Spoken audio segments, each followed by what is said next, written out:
यार तेरी औकात ही नहीं है कि तू हमारे इवेंट ना अटेंड करता, हम तुझे बुलाते ही नहीं है। जोर लगा ले, ठीक है, ये मेरा बाल भी नहीं पुट सकते। जुल्करनैन सिकंदर ने रजब भट्ट की हकीकत से पर्दा उठा दिया। पीछे एक आंटियों का टोला बैठा हुआ है, आप भी भाड़ में जाएं मेरी तरफ से, ना मैं यहाँ पर आप लोगों से दोस्तियां करने आया हूँ। और ऐसी बातें बताएं कि सबके होश उड़ गए। सब सोच रहे थे कि रजब खुद साख्ता स्टार है, मगर सच तो ये है कि इसे यहाँ तक पहुँचाने वाले जुल्करनैन और कंवल हैं। सच्ची बात तो ये है कि जब कोई एहसान फरामोशी करता है तो दुख तो होता है, और आज जुल्करनैन के गुस्से ने साबित कर दिया कि सब्र की भी हद होती है। कि वो तेरा दोस्त, वो क्या बोलते हैं, पिंकी, कपड़े तक तुम लोगों ने अपने उतार दिए और अपनी ये वाली वीडियोस भी तुम लोगों ने सोशल मीडिया पर डाल दी हैं। तो कहानी शुरू होती है 2021 से, जब रजब ने कंवल को मैसेज किया, लेकिन वो इस वक्त कोई अहमियत नहीं रखता था। फिर 2023 में कंवल ने इसे पॉडकास्ट पर बुलाकर उसकी किस्मत बदल दी। आपको लगेगा कि ये सिर्फ एक इंटरव्यू था, मगर असल में ये रजब को व्यूअरशिप दिलवाने का एक बड़ा मंसूबा था।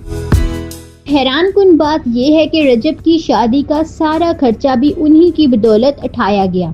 तेरी शादी के कपड़े, तेरी वाइफ का मेकअप, तेरी वाइफ के कपड़े, ये सारी की सारी चीजें हमने तुझे कोलैब में दिलवाई थी।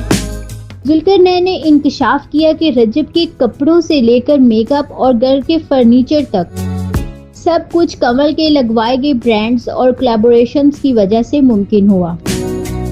लेकिन यहाँ पर एक बड़ा मोड़ आता है।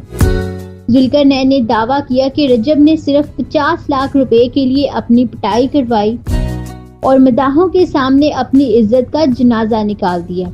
सिर्फ और सिर्फ पैसे और फेम की लालच। यार बड़ा पैसा करता है यार, उन पैसे दे नाल इज्जत खरीद के वहां ना।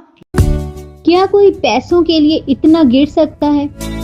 जुल्करनैन के पास इस बात के तमाम सबूत, सीसीटीवी फुटेज और ऑडियो क्लिप्स मौजूद हैं। जब फैमिली व्लॉग वाला देखो जरा, उसका भी निकाह है और उससे पहले उसने उपटन करना है, तो देख ले तूने उसके साथ कोई सीन करना है, क्योंकि उसकी सबसे बड़ा धमाका तब हुआ जब जुल्करनैन ने रजब को फितना फैमिली और बदनस्ला करार दिया।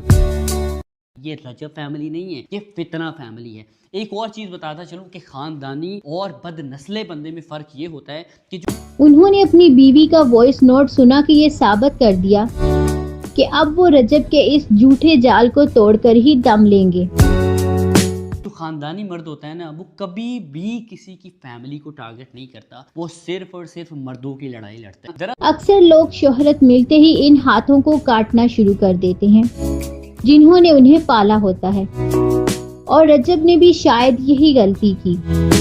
आपको क्या लगता है, क्या जुल्करनैन को ये सब मंजर-ए-आम पर लाना चाहिए था? तेरी जान, तेरे च इन्ना दम ही नहीं सी कि तू साडे ना मिल भी पांदा, ठीक है? इनके पास तो पैसे ही नहीं थे, वो मेरी, या फिर खामोशी ही बेहतर थी?